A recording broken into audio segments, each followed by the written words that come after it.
What's up, Elevator? Today's episode is a little bit different from the usual format. Today I'm replaying a segment from a Q&A that I participated in. The particular question that was asked to me was, for the past year or so, I've been in somewhat of a cruise mindset. I don't really have any plans for the future. What would you suggest to develop a growth mindset? Here's my answer. Yeah, so the first thing I would suggest is visualize where you want to be in 10 years from now.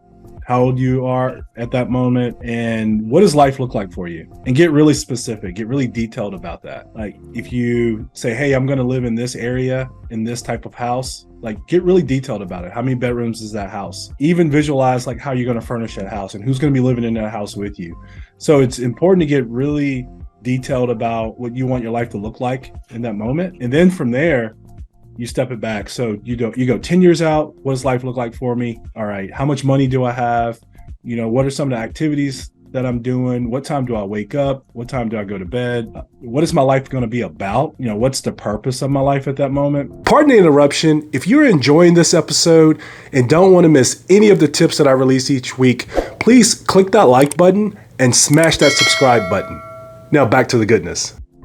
And when you create that 10-year vision, then you look at, okay, 5 years from that, like 5 years from now, where do I have to be in order for my life to look like that 10 years out? So now you can put together the 5-year vision. And then it's like, okay, if I need to be there in 5 years, what does 2 years from now look like? What does 1 year look like? What does 6 months look like? What is 3 months? Then it's, what do I have to do now to get there in 3 months? So what does that take? What kind of action? What can I do right now to create where I need to be in 3 months? And as you start looking at that, now what you have is you have a picture of where you want to be in life. What does your life look like?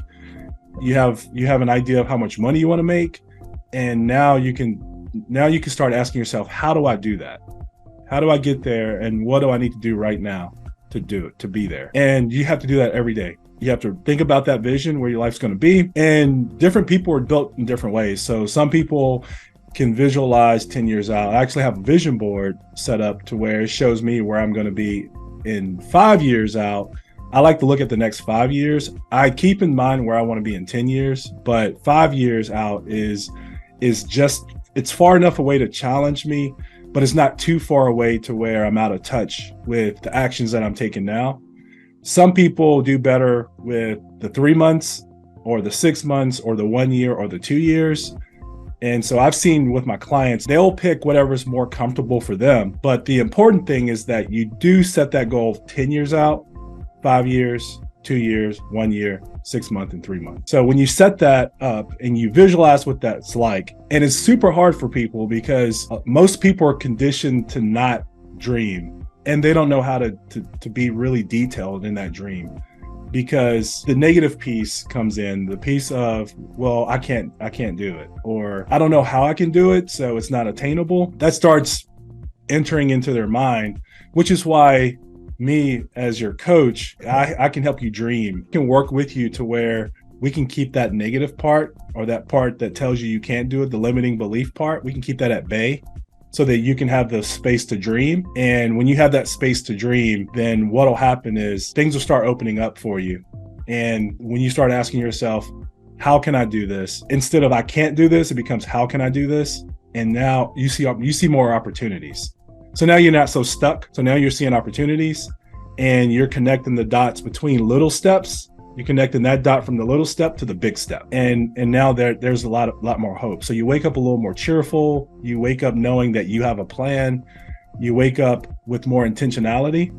And now you can start saying no to things that don't fall within that plan. It's not always easy, but that's how you can get from feeling like you're in this place of just where you're stuck, you're doing the same thing over and over again each day.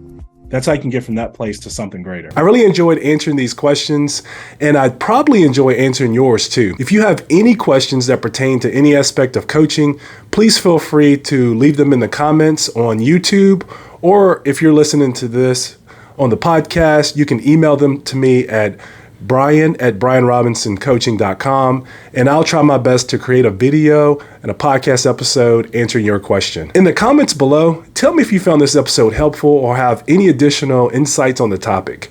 I really would like to hear from you, and I want you to know that your input may be helpful to others too. I invite you to join the Elevators inbox for some helpful tips, tools, and resources, plus some of my personal updates on my life sent to your inbox each week. I promise that I won't spam you, and you can unsubscribe at any time. And finally, please like, share, subscribe, and comment. Thank you so much for tuning in. This is Coach Brian.